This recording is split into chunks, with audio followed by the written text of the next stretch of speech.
Sega.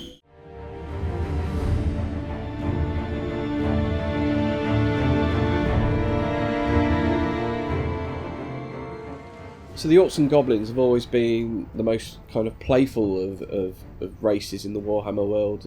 Rick Priestley famously said they were the gamblers' army because they have so many random elements, and there's nothing more random than the squigs. Back then in the early 90s, the Games Workshop sculptors, they were like, what happens if a goblin rode a space hopper?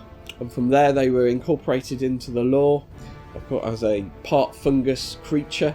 Which happened to be an orc delicacy as well. Concepting is a massive and really important part of the whole process of creating these units and characters. Thanks to the Warhammer universe, we've got a deep history that we can look at within the miniatures. Because the squig is such a fun little unit within the Warhammer world, it was very important to get that across. So making it as strong as possible at the beginning is really important because it's going to have knock-on effects. When I'm refining the concept, I like to have lots of reference, keep lots of textures, always referring back to the miniatures to make sure we've got nice transition from the Warhammer tabletop game to our game. After we receive the concept art, as well as any reference images of the miniatures or the miniatures themselves, in the case of the squig, it could be scaly skin, plucked chicken, the legs on an ostrich or on some sort of terrestrial bird for the anatomy that we'll be attempting to incorporate into the character. A task like the squig would take somewhere around 20 days of modeling and texturing time. The biggest issue from the miniatures for us would be functionality for the animators, essentially, is making it so that this thing can move in a way that'll be noticeable and easy for people to see from a distance. The feet are so small that you wouldn't really notice anything that they're doing. So what we've opted to do is give them legs more similar to the Mangler squigs or the Great Cave squigs, and that way they can have a bit of a stride as opposed to just being this giant bouncing mouth. So what really helps us during the animation process is all the kind of the actual models, the miniatures themselves. So that gives a kind of essence of how they should move, the kind of behaviours there, and plus supported from the army books.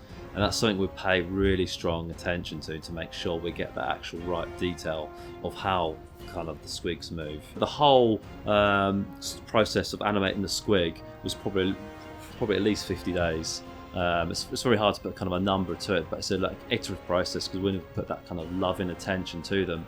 If you look at the army books, there's lots of descriptions how goblins get eaten up by these squigs. It's essentially they're big eating machines. And the thing is with a squig, there's no other creature in the world that exists. Normally you have other creatures, for instance, the boars we had in for the greenskins. You just reference boars, but the squig is something different. The actual model itself gives you an indication what it is. So you go, well, actually, it's got a big tongue, big mouth, and you're thinking, well, it's actually kind of like a dog. Especially with Scarsnet, you got that relationship being a pet, so you got that kind of synergy. Well, maybe it's kind of this kind of overexcitable puppy.